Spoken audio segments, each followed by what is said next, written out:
This video is sponsored by Aura.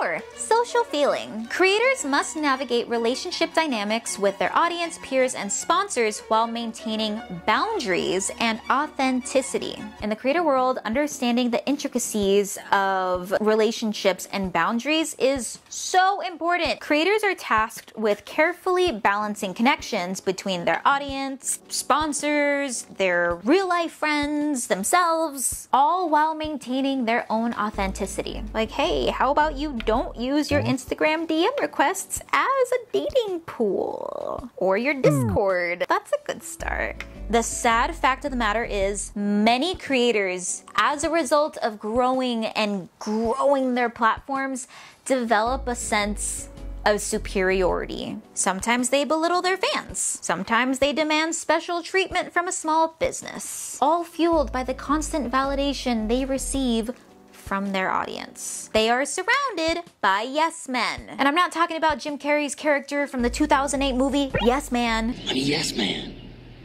The word yes has changed my life here.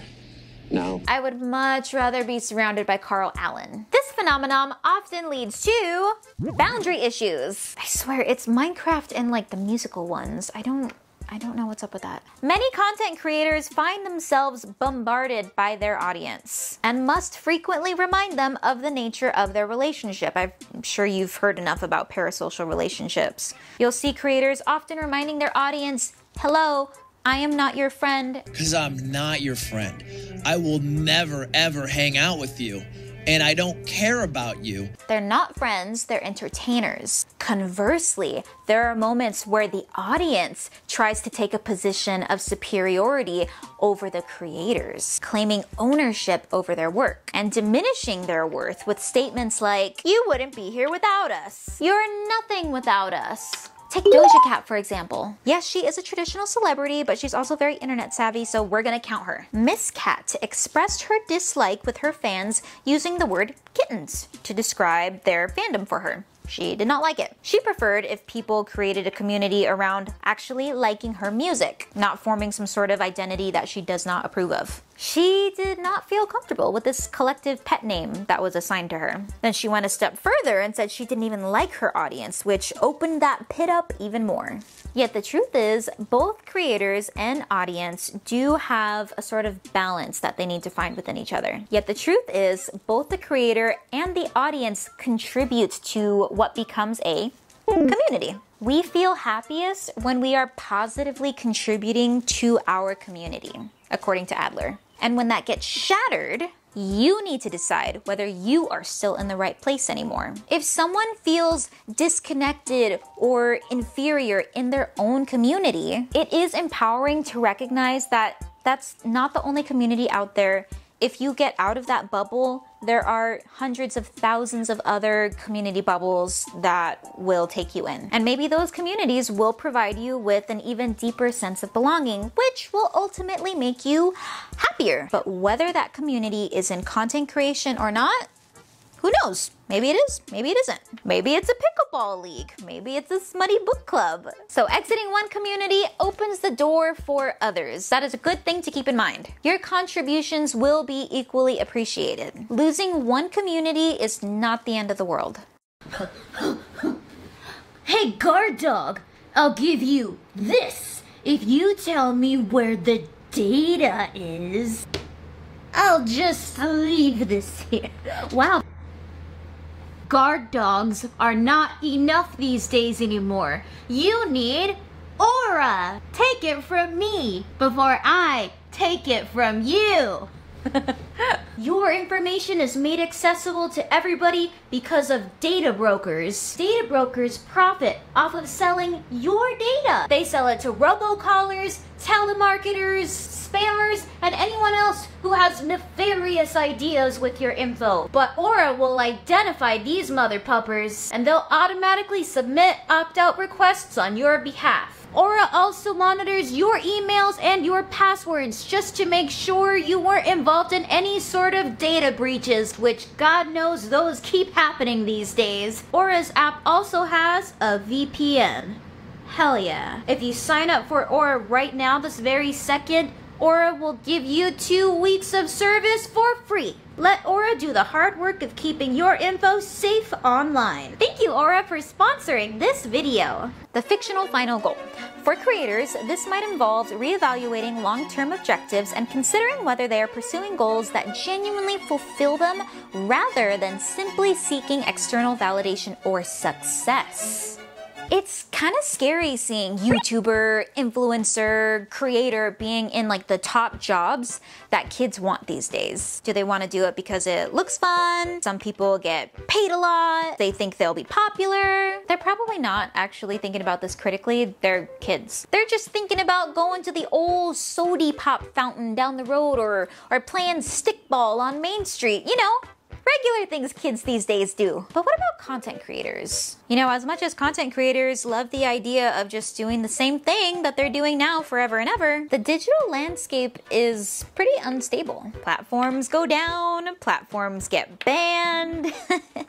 It's a challenge to plan out your long-term career goals. There's so many variables just outside of your control. So again, you have to wonder, are creators planning on staying in this anxiety-riddled industry for the long haul, or are they simply enjoying the high of temporary external validation? Long-term viability be damned. 6. Separation of tasks. The importance of creators taking responsibility for their own tasks and not meddling in the tasks of others. Creators can try to apply this principle by focusing on their own growth and content creation rather than comparing themselves or interfering with their peers. So separation of tasks is a huge obstacle, probably the hardest of all. Competition may be motivating for your personal growth and your sense of achievement, but at what cost? A superiority complex that won't serve you forever? You know, I've always said comparison is the thief of joy. And Jennifer from 2nd grade is the bitch of a thief who stole my goldfish crackers. I once had a friend DM me and say, "Hey, I finally passed you in subscribers." And I was like, oh, I didn't know we were measuring that against each other. I would think friends don't do that. That just seems so odd. But believe me, I have heard plenty of creators behind the scenes being so excited to pass each other up. This is the resulting difficulty in being motivated by competition. Your own friends appear to be foes when they aren't. I imagine it would be kind of hard to maintain fulfilling friendships with that kind of viewpoint. We want crab raves, not crabs in a bucket. It is so much healthier to have a sense of collaboration with your peers instead of competition. For example, we see this when creators feature each other in each other's content, when streamers raid each other. Yo, Ninja, what the fuck? Holy shit, Ninja, what? No way. And that's why working together will always be more valuable than working against each other. 7. The courage to be imperfect. Creators are under constant scrutiny, but they must have the courage to embrace their imperfections and vulnerabilities. Authenticity often resonates more with audiences than curated perfection. It does kind of seem like a shift has been happening lately, where audiences are kind of rejecting the glamorous lifestyle content. Diamond earring came up in the ocean and it's gone. And there's people that are dying. And they just post all these great, cool pictures, and everybody back at home is like, I can't afford rent. Lavishness and opulence are out, and authentic sweetie pies like Elise Myers are in. Oh wait, we don't have sweetie pies like Elise Myers anymore because she was run out by her own community while going through a serious family medical issue. Just in case anybody tries to misconstrue that. Number 8, the courage to think for yourself. Creators need to prioritize their own well-being without guilt or self-doubt. Creators need to practice self-care and set boundaries to avoid burnout or exploitation. How many videos have we seen at this point of creators saying that they need to take a step back from YouTube for a little bit, usually for the sake of their mental health? It happens over and over and over. You gotta post at least like once a week, the same time every week, ideally a few times a week if you can. That's a lot of content to do without a significant break. Creators are so scared to take breaks. because of the consequences that come from taking them. If you have a consistent schedule and all of a sudden you need to take a break and go somewhere else, people are so scared to step away because what if when they come back, their audience isn't there anymore? What if the algorithm doesn't treat them the same anymore? What if you're just forgotten? How can you relax when taking a mental health break when you're uncertain of whether you'll even be received the same way upon return? It's the seeking of validation plus the inability to comfortably step away for a needed mental health break that I think contribute to creator misery. There's a lot of cashews. Almonds, cashews, hazelnuts, pecans. I hear squirrels, but I don't see squirrels. Moreover, creators whose content is their personal lives, disengagement from their work becomes even more challenging. There's no clocking out at the end of the day when you are your content. While the constant connection does offer more opportunities, it offers challenges too. It binds creators to their work, making it difficult to detach effectively. Do you think Ryan Trahan, oh god, a breeze. Do you think Ryan Trahan wants to be happy all the time? Actually, I think he might. That young man is like if Mr. Rogers was reincarnated into a golden retriever. Number 9. The courage to be happy lies in acquiring the courage to accept unhappiness. Even in the pursuit of happiness, creators may encounter challenges or periods of unhappiness. Embracing these moments as opportunities for growth and self-reflection can ultimately lead to greater fulfillment. Burnout doesn't happen overnight. It slowly festers and drains people. I mean, terrible things happen in all of our lives. What are creators to do when bad things happen in theirs? I mean, no one is happy with their job all the time. But isn't content creation supposed to be the happy dream job for many? You should just shut the fuck up and be happy, right? So why do so many creators burn out and leave YouTube? Maybe because all the reasons I mentioned earlier. Or maybe a career that relies on competition and external validation means that you're gonna be doomed to be unhappy from the start. Just a theory. Or maybe you marry into a rich family and you spend the day sipping Erewhon smoothies, listening to music. You could do that instead of agonizing over the shape of your mouth in your thumbnail photo. If we recognize and accept these moments of unhappiness and honestly just being disliked as part of the creator journey, I think this will allow us to better navigate the challenges that come with the job. It builds resilience and introspection. By reframing these experiences as opportunities for growth, I think creators can possibly find a deeper sense of fulfillment from the job. Maybe they won't burn out so much. You need some rainy days to appreciate the sunny ones. And you need those flop 10 out of 10 videos so that you can appreciate the moments where somebody you kind of respect in the industry comments this on one of your videos. 10. The courage to be yourself. Above all, creators must have the courage to be true to themselves, even if it means facing criticism or rejection. Authenticity is often the key to building genuine connections with their audience and finding lasting success in the creator industry.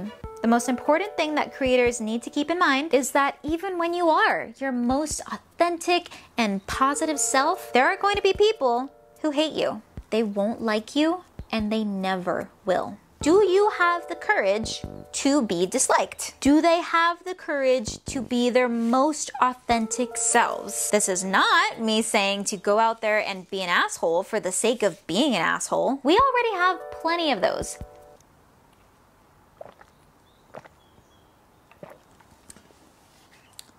That tastes like a melted Jell-O shot. I did not like that.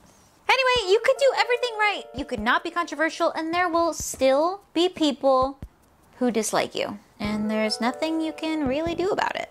It's not your task. When 95% of your audience is happy with you, will you be able to focus on yourself, or are you going to be thinking about that vocal 5%? That vocal 5% that wants to make you feel inferior. And I know it may seem like such a small number, but these particular audience members do sometimes have enough power to make creators withdraw from content creation. Despite the overwhelming support from the majority of their audience, creators must confront the reality that there's always going to be a small minority that, wants to see you go down. They want you to lose your confidence and to undermine your self-worth. I think it's important to focus on the positive connections that you make with your platform and your community. Don't let the few overshadow your sense of fulfillment. There's a squirrel in my window! So from an Adlerian perspective, the pursuit of lasting, emphasis on lasting happiness with content creation, there's gotta be some obstacles. Despite the allure of being a creator, the constant scrutiny can and does tear people down, leaving them to feel unhappy, unfulfilled, and then they're just fueled by this need to crank out more and more fodder that they might not even like. But the ability to overcome that while remaining true to yourself and to the disappointment of a small few, I think that's a testament to courage. And I think that's kind of ultimately what you need to be happy. You need courage. Courage. So ultimately, creators who prioritize their own authenticity, their own genuine connections, these are the ones who are going to be better equipped to weather the storm by embracing their true selves, focusing on the positive impact they have on their community. Maybe creators can be a little bit less dead inside.